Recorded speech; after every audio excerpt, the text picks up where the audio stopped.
감사합니다. 풍성하신 말씀에 의지하여 화평을 이루신 예수 그리스도라는 제목으로 말씀 나누실 때에 주님 주시는 은혜가 성령으로 함께 하시기를 간절히 기원합니다.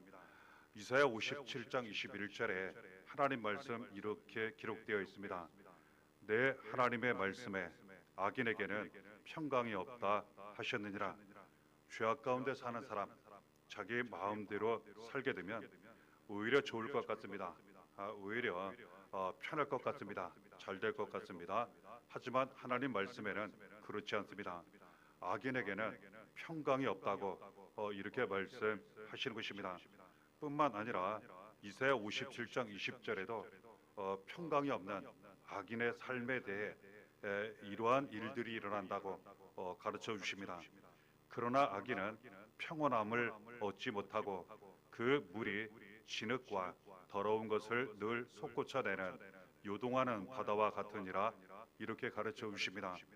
악인은 평온함을 얻지 못할 뿐만 아니라 마치 바다에서 물이 솟구쳐 나오는데 진흙과 더러운 것이 늘 솟구쳐 나오고 요동 늘 파도가 흘러넘치는 그래서 흔들리는 그러한 바닷물과 같은 삶을 살게 된다고 이렇게 말씀하시는 거예요. 그래서 악인은 평안을 얻지 못할 뿐만 아니라 이처럼 온갖 더러운 것 악한 것이 더 솟구쳐 흘러넘친다고 하나님 말씀하시는데요. 우리가 알게 됩니다. 그럼에도 불구하고 계속 그 길을 가게 되면 그 길은 어떤 길이지 결론적으로 말씀하십니다. 시편 1편 6절에 무릇 의인들의 길은 여호와께서 인정하시나 악인들의 길은 망하리로다. 하나님 앞에 올바른 삶을 살게 되면 하나님이 인정하십니다. 하나님이 인정하시면 구원과 축복이 나타나게 됩니다. 하지만 악인의 길은 죄악 가운데 사는 그 길은 하나님이 인정하지 않으세요. 하나님이 인정하지 않으시면 반드시 망하게 된다고 이렇게 가르쳐 주시는 것입니다.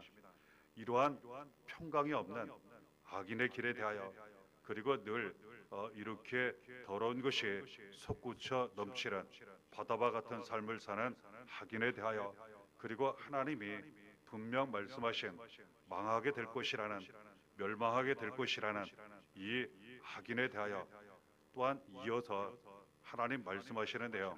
우리가 붙잡게 됩니다. 이사야 54장 10절에 산들이 떠나며 언덕들은 옮겨질지라도 나의 자비는 내게서 떠나지 아니하며 나의 화평의 언약은 흔들리지 아니하리라. 너를 긍휼히 여기시는 여호와께서 말씀하셨느니라. 당시에 이스라엘 사람들이 그랬습니다. 그들은 너무나도 악한 사람들이었습니다. 하나님 축복 많이 받았습니다. 그리고 너무나도 평안했습니다. 하지만 그들이 너무나도 평안해서인지 너무나도 복을 많이 받아서인지 하나님을 잊어버렸습니다. 배반했습니다. 자기 마음대로 다른 것 믿고 의지하고 우상을 섬기며 그렇게 살았습니다. 결국 가장 강한 바벨론이라는 나라에 의해서 멸망을 당하게 됩니다. 어찌 보면 하나님 말씀 그대로 이루어졌습니다. 그리고 자기들의 저지른 죄값에 대하여 당한 멸망이기 때문에 지극히 당연한 결과라 할 수 있습니다.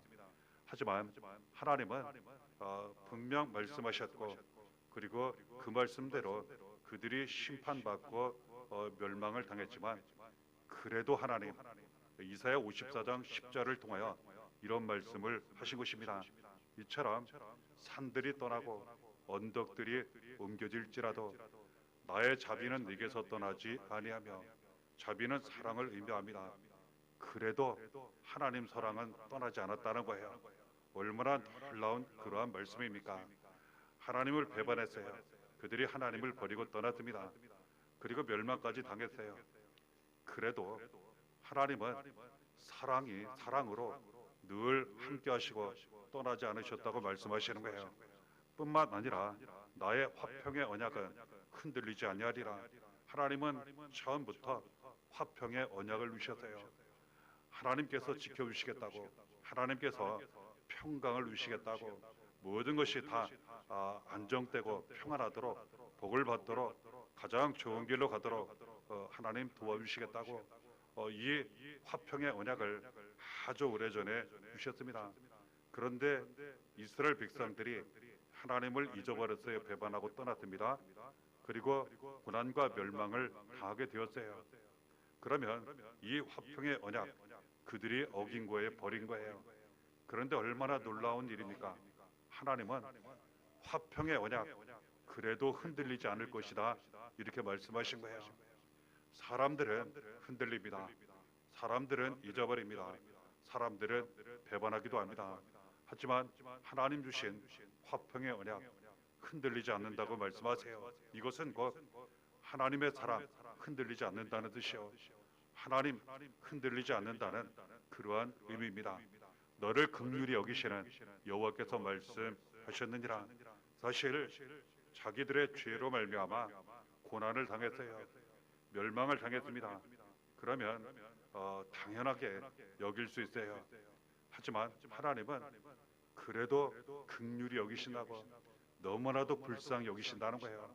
지금 당하는 그 고난, 지금 당하는 그 멸망에 대하여 하나님 불쌍히 여기시고 아직도 화평의 언약은 흔들리지 않고 있다고, 나의 사랑은 너희에게서 떠나지 않았다고 이렇게 말씀하신 것입니다. 이것이 곧 앞서 말씀드린 악인들에 대한 하나님의 말씀이에요. 또한 이사야 57장 15절에 이렇게 말씀하십니다. 지극히 존귀하며 영원히 거하시며 거룩하다 이름하는 이가 이와 같이 말씀하시되 내가 높고 거룩한 곳에 있으며 또한 통회하고 마음이 겸손한 자와 함께 있다니 이는 겸손한 자의 영을 소생시키며 통회하는 자의 마음을 소생시키려 함이라. 하나님은 지극히 높으신 분이십니다. 그리고 가장 존귀하신 하나님이십니다. 그리고 영원하시고 가장 거룩하신 그러한 하나님이십니다. 그리고 가장 높은 곳에 거룩한 곳에 계신 하나님이십니다. 그러하신 하나님께서 이러한 악한 사람들에 대하여, 죄인들에 대하여 이렇게 말씀하세요. 통회하고 마음이 겸손한 자와 함께 있나니. 하나님은 어떤 사람들과 함께 있다고 말씀하십니까? 죄인들, 이처럼 악한 사람들과 그래도 함께 있다고 말씀하세요. 통회하고 마음이 겸손한 사람, 통회하는 사람은 그 죄를 뉘우치는 사람이에요. 그리고 철저하게 자신이 부서진, 완전히 깨진 그러한 사람들입니다. 그리고 겸손한 사람, 너무나도 한없이 낮아지고 하나님만 높여드리고 전적으로 믿고 의지하는 그러한 사람들입니다. 그러한 사람들, 그 영혼을, 생명을 소생 다시 살아나게 하신다고 말씀하세요. 통회하는 자의 마음 소생 다시 살아나게 하시고 회복하게 하신다는 그러한 말씀입니다. 그렇습니다.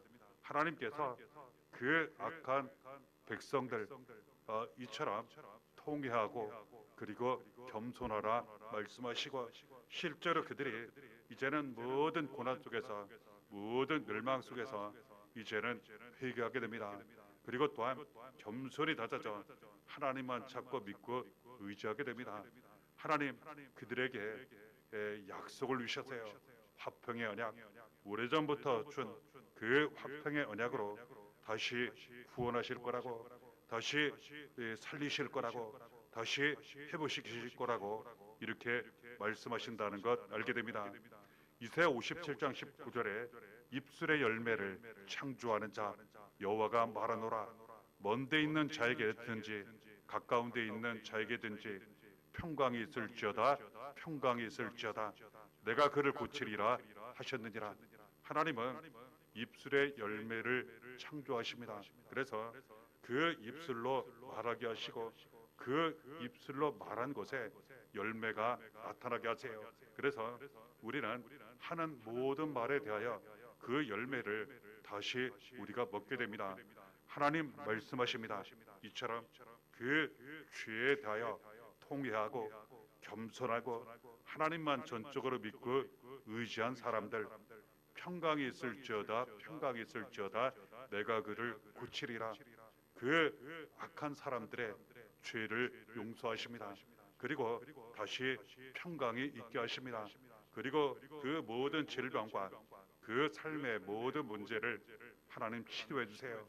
그래서 후에 이 바벨론 위에서 멸망한 이스라엘 백성들, 포로로 끌려간 사람들 다시 돌아오게 되고, 남아서 비참한 생활하고 있던 백성들 함께 힘을 합쳐 불탄 집 다시 세우게 되어 성전 예루살렘 성벽 다시 세우게 됩니다.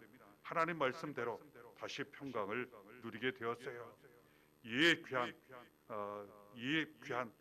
화평의 언약, 그리고 평강과 구원과 치료와 회복의 은혜를 주시기 위해서 예수님이 오셨다고 말씀하세요. 이를 위해서 고난을 당하셨다고 말씀하세요. 우리가 함께 봉독한 골로새서 1장 20절에 그의 십자가의 피로 화평을 이루사, 이렇게 말씀 기록되어 있습니다. 예수님께서 화평을 이루셨다는 거예요. 그렇습니다. 하나님께서 모든 죄인, 악인들에 대하여 다시 통회하고 그리고 겸손하게 하시고 그리고 평강을 화평의 언약에 따라 누리게 하신 것처럼 예수 그리스도를 보내주셔서 예수 그리스도 하나님 아버지의 뜻에 따라 이 세상에 오셔서 화평을 이루셨다고, 평강을 이루셨다고 이렇게 말씀하신 것입니다. 뒤에 이어지는 내용을 보면 그로 말미암아 자기와 화목하게 되기를 기뻐하심이라 이렇게 기록되어 있습니다.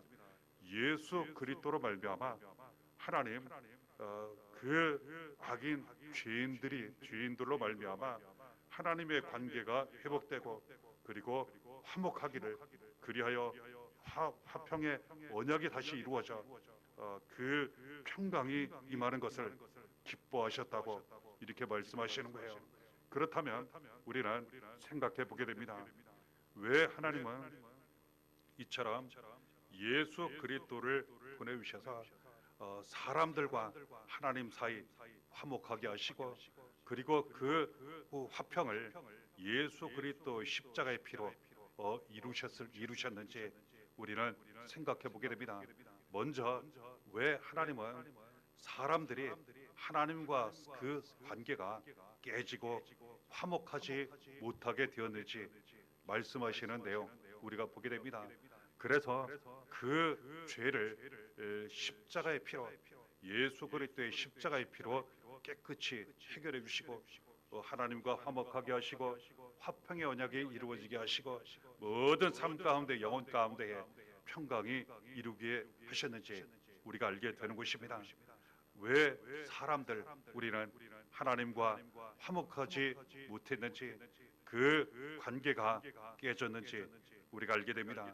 이사야 59장 2절에 오직 너희 죄악이 너희와 너희 하나님 사이를 갈라 놓았고 너희 죄가 그의 얼굴을 가리어서 너희에게서 듣지 않으시게 함이니라. 죄는 무슨 문제가 있나? 죄악 가운데 살게 되면 하나님 사이의 관계를 끊어놓게 됩니다. 하나님 사이를 갈라놓게 돼요. 그리고 그 죄가 하나님 얼굴을 가리게 됩니다. 그러다 보니까 하나님께 기도를 드리지만 하나님이 듣지를 못하시게 됩니다. 또한 하나님이 응답하셔도 그 응답을 받지 못하게 됩니다. 왜냐하면 하나님과 사람 사이에 놓인 그 죄가 하나님의 얼굴을 가려 버리기 때문에 그래요. 그래서 하나님 관계가 깨지게 되고 끊어지게 되고 그리고 그 화목이 완전히 없어지게 되고, 그러니까 이제는 그 은혜 가운데, 축복 가운데 사는 것이 아니라 우리가 앞서 나눈 말씀처럼 악인에게 나타나는 일, 그 더러운 것을 쏟아내는 솟구쳐 내는 요동치는 바다같이 살게 된다고, 멸망의 길을 가게 된다고 이렇게 말씀하시는 것입니다. 바로 이 죄 때문에 예수님께서 오셨고 십자가의 피를 흘리셨다는 것 알게 됩니다. 예전에 우리도 그랬다는 거예요. 골로새서 1장 21절에 전에 악한 행실로 멀리 떠나 마음으로 원수가 되었던 너희를, 그렇습니다. 우리도 전에 얼마나 악한 행실을 하며 그렇게 살았습니까? 마음으로 삶을 통해 하나님과 원수가 된 그 사이가 끊어진 그런 삶을 살았습니까? 그랬던 우리에 대하여 예수님이 오셨다는 거예요. 그럼에도 불구하고 하나님이 아들 예수 그리스도를 보내주셨다는 거예요. 그리고 십자가의 피로 우리의 죄를 깨끗이 씻어 주셨다는 거예요. 왜 예수 그리스도의 십자가의 피가 필요했는가? 히브리서 9장 22절에 이런 말씀이 있습니다. 피 흘림이 없은즉 사함이 없느니라. 죄의 값은 반드시 그 생명으로 피로 값을 치러야 한다는 거예요. 그래야지만 그 모든 죄가 깨끗이 사함받고 없어지고 하나님과의 관계가 회복이 되는데, 우리가 죽으면 아무 소용이 없지 않습니까? 그걸로 다 끝나기 때문에 관계가 회복되고 화평하고 평강을 누리고 이것 할 수 없기 때문에 예수님은 아들 예수 그리스도를 하나님은 예수 그리스도를 보내주신 거예요. 예수 그리스도는 우리의 모든 죄를 다 짊어지시고 십자가 고난을 대신 당하신 것입니다. 그리고 십자가에 못 박혀 피 흘려 죽으신 것입니다. 그리고 다시 살아셔서 누구든지 예수 그리스도를 믿기만 하면 누구든지는 그 어떤 악인 죄인이라 할지라도 하나님과 원수되고 때로는 배반하고 잊어버리고 떠나고 온갖 악한 죄악 가운데 행한 사람이라 할지라도 오직 믿음으로 말미암아 그 모든 죄를 깨끗이 사함 씻음 받게 하셨다고, 다시 화평의 언약이 이루어져 하나님과 화목하게 하시고 그리고 평강을, 구원을, 영원한 생명을 누리게 하셨다고 이렇게 말씀하신 것입니다. 바로 이 귀한 화목을 이루시기 위해서 그리고 또한 화평을 이루시기 위해서 예수님 오셨고 우리 대신 십자가의 피를 흘리심으로 말미암아 구원을 이루시고 생명을 이루셨다는 것 알게 됩니다. 22절에도 예수님께서 육체의 죽음을 당하신 이유가 이처럼 하나님과 화목하게 하시고 우리를 거룩하게 하시고 흠없고 책망할 것이 없게 하시고 하나님 앞에 온전히 세우고자 하심이라 기록되어 있는 것 우리가 알게 됩니다. 그래서 이사야 53장 5절은 그가 찔림은 우리의 허물 때문이요 그가 상함은 우리의 죄악 때문이라. 그가 징계를 받음으로 우리는 평화를 누리고 그가 채찍에 맞음으로 우리는 나음을 받았도다. 우리가 구원을 받은 것, 우리가 죄사함을 받은 것, 우리가 치료를 받은 것, 그리고 우리가 평화, 평강을 누리고 지금 많은 은혜와 축복 가운데 사는 이유는 예수 그리스도께서 우리 대신 고난을 당하셨기 때문입니다.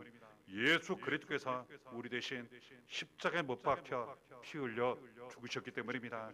이 귀한 은혜를 우리가 받았고 지금까지 살아왔고 지금도 날마다 그 은혜 가운데에 살아가고 있는 것입니다.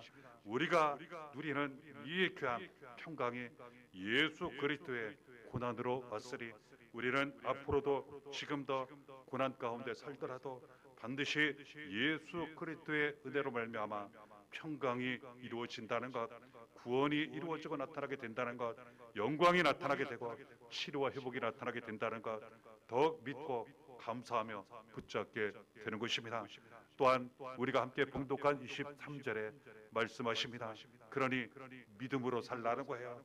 든든한 믿음으로 터 위에 굳게 집을 세우며 이렇게 살아가라는 거예요. 그리고 항상 복음의 소망을 꼭 붙잡고 흔들리지 말라는 겁니다.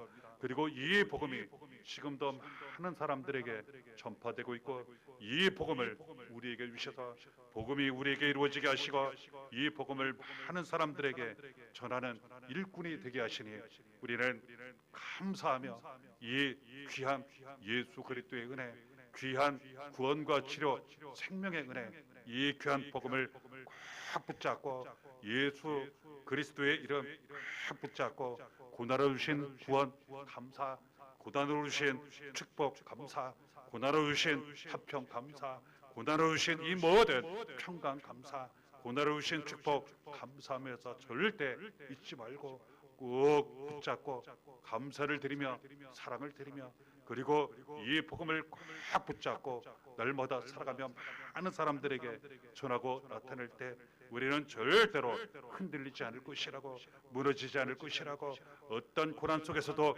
우리는 평강을 누리게 될 것이라고 하나님 우리에게 말씀하시는 것입니다.